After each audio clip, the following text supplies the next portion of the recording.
అండి. ఈరోజు మనకి చాలా ఇష్టమైన మనకి ప్రియతమ నాయకుడు అని చెప్పొచ్చు. ప్రియతమ మాలాంటి వాడికైతే వాళ్ళందరికీ అయితే ప్రియతమ తనయుడు అంటాను నేనైతే. చాలామందికి అయితే ప్రియతమ మామయ్య, తమ్ముడు, అన్నయ్య ఇట్లాగూ అనొచ్చు. కానీ మాలాంటి వాళ్ళకైతే మాత్రం ప్రియతమ తనయుడు అని అంటాను నేను. అయితే ఆ తనయుడు అయిన జగన్మోహన్ రెడ్డి గారికి ఆయన జన్మదిన శుభాకాంక్షలు మనందరం చెప్పుకుంటున్నాము. అందరూ చెప్పుకుంటున్నారు, అందరితో పాటు మనం కూడా చెప్పుకుందాము.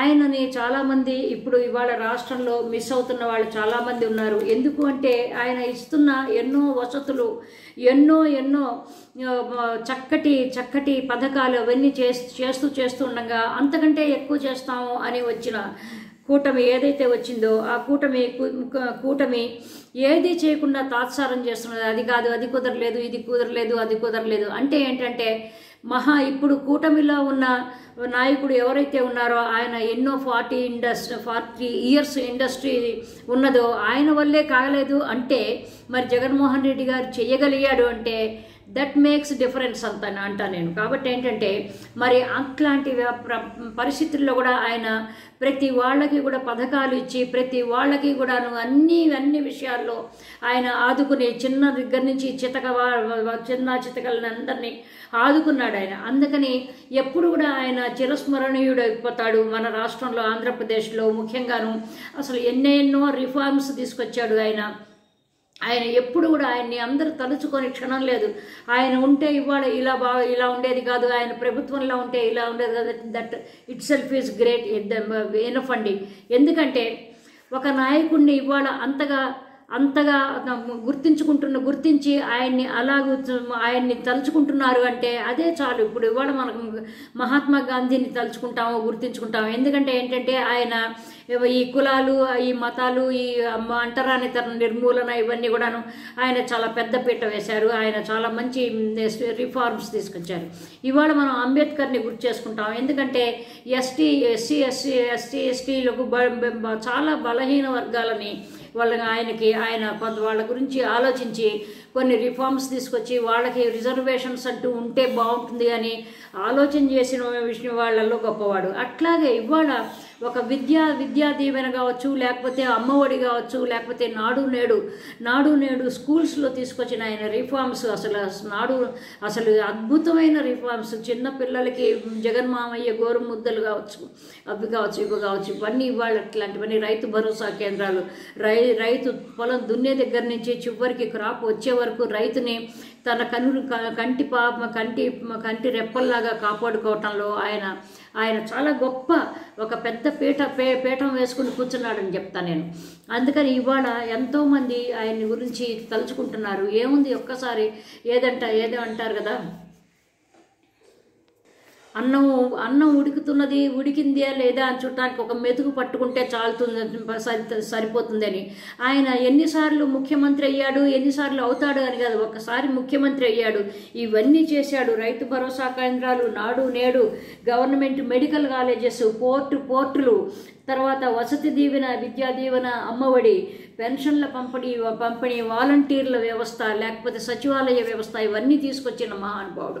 నిజంగా భగవంతుడికి రుణపడి ఉంటాము ఆంధ్రప్రదేశ్ ప్రజలందరూ. ఎందుకంటే వాళ్ళు ఎప్పుడు చూడని విషయాలు.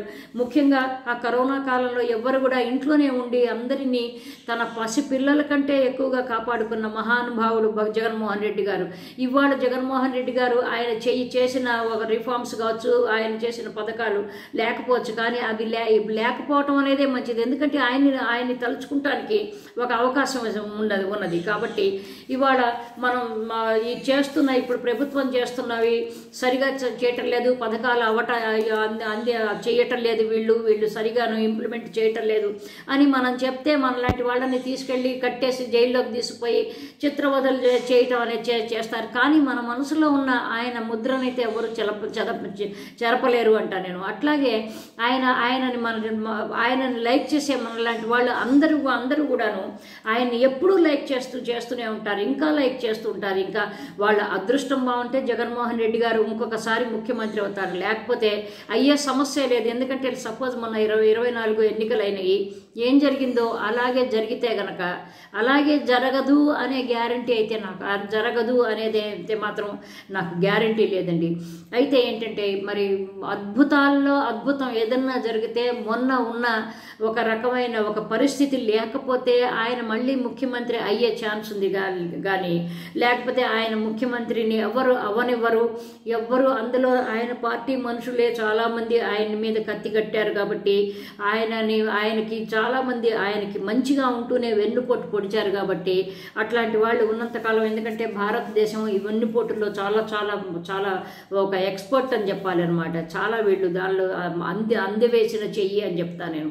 కాబట్టి వాళ్ళ వెన్నుపోటు పొడిచారు, వీళ్ళు వెన్నుపోటు పొడిచారు అని వెన్నుపోటుకి ఒక రకమైన ఒక పేరు తెచ్చిన వాళ్ళకంటే కూడాను, అంతకంటే కూడాను పెద్ద పెద్ద వెన్నుపోట్లు పొడిచారు వీళ్ళు. కాబట్టి రేపు రాబోయే కాలంలో మళ్ళీ ఇంకొకసారి జగన్మోహన్ రెడ్డి ముఖ్యమంత్రి అవుతాడు అని నేనైతే మాత్రం గ్యారంటీగా అనుకోవటం లేదండి. ఎందుకంటే ఎక్స్ట్రాడినరీ పరిస్థితుల్లో ఆయన ఓడిపోయాడు. చాలా చాలా రకాల పరిస్థితులు, చాలా చాలా ఒక వ్యవస్థలు కావచ్చు, లేకపోతే మనుషులు కావచ్చు, లేకపోతే ఫారిన్ కంట్రీస్ నుంచి వచ్చిన వాళ్ళు ప్రేరేపించి వాలంటీర్లని ప్రలోభపరిచి వాళ్ళు ఇవన్నీ చాలా కావచ్చు. కానీ ఇట్లాంటి పరిస్థితి ఇంకొకసారి రాదు అనే నమ్మకం అయితే నాకు లేదండి. కాబట్టి ఏంటంటే ఆయన మళ్ళీ అవుతాడా లేదా అనేది ఒకసారి చాలండి. కాబట్టి ఏదో సామెత చెప్పినట్టుగాను, మేలిమి బంగారం ఎక్కడున్నా బంగారమే అవుతుంది. అది ఎన్ని నగల్లో ఉన్నా ఆ బంగారం అనే దాని గుణం అయితే మాత్రం మారదు. కాబట్టి అట్లాగే ఆయన ఒక మేలిమి బంగారం అంట. నేను రాజకీయాల్లో ఆయన పాత్ర ఒక మేలిమి బంగారు పాత్ర. కాబట్టి ఏంటంటే ఇట్లాంటి వాళ్ళని చెరిపితే మీడియాలలో ఇష్టం వచ్చినట్టు మాట్లాడితే ఆయన ఏదో చిన్నవాడు అయిపోతాడని మాత్రం ఖచ్చితంగా అనుకోం. ఎందుకంటే ఆయన తెచ్చిన రిఫార్మ్స్ చాలామంది ఇవాళ వాలంటీర్ వ్యవస్థ కావచ్చు, రేషన్ పంపిణీ, అట్లాంటివి why can't we do this, why can't we just మనం ఎందుకు ప్రయత్నించకూడదు అని ఇట్లాంటి ఆలోచనలు ఆలోచించిన రాష్ట్రాలు ఎన్నో ఉన్నాయి. కాబట్టి ఏంటంటే ఆయన ఎప్పుడు చిరస్మరణీయుడు అంటా నేను. ఇంకా భగవంతుడు ఆయనకి ఆరోగ్య ఐశ్వర్యాలని ఆయన ఇస్తే, ఆయన దగ్గర ఐశ్వర్యం ఉంటే అందరికీ పంచుతాడు. అట్లాంటి వాళ్ళ దగ్గర ఐశ్వర్యం ఉండాలంటా నేను. కాబట్టి ఏంటంటే భగవంతుడు ఆరోగ్య ఐశ్వర్యాలు చక్కగా ఇంకొకసారి కనుక ఎక్స్ట్రాడినరీ పరిస్థితుల్లో ఇంకొకసారి ఆయన ముఖ్యమంత్రి అయితే కనుక అసలు ఆంధ్రప్రదేశ్ ఒక రూపురేఖలే మారిపోయేవి. కానీ అట్లాంటివి జరగలేదు. అట్లాంటిది ఏదన్నా జనాలు ఏదన్నా అదృష్టం చేసుకుంటే, ఏదన్నా జనాలు ఏమన్నా నక్కతోకని తొక్కినట్టయితే ఇంకొకసారి జగన్మోహన్ రెడ్డి గారు చీఫ్ మినిస్టర్ అయ్యి ఆంధ్రప్రదేశ్కి కావాల్సినవి ఏవేవైతే తక్కువగా ఉన్నాయో, అక్కడ ఏవేవైతే లోటుపాట్లు ఉన్నాయో అవన్నీ లోటుపాట్లన్నీ తీర్చే వ్యవహారం ఉంది.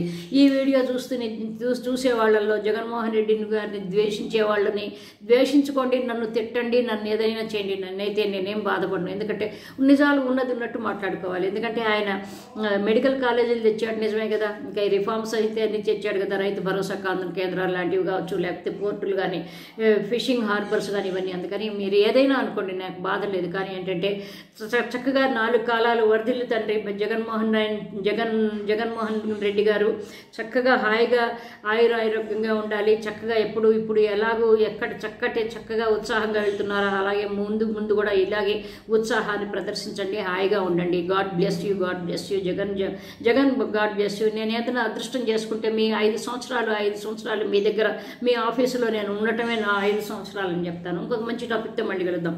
బాయ్ అండి, లవ్ యూ ఆల్, బాయ్.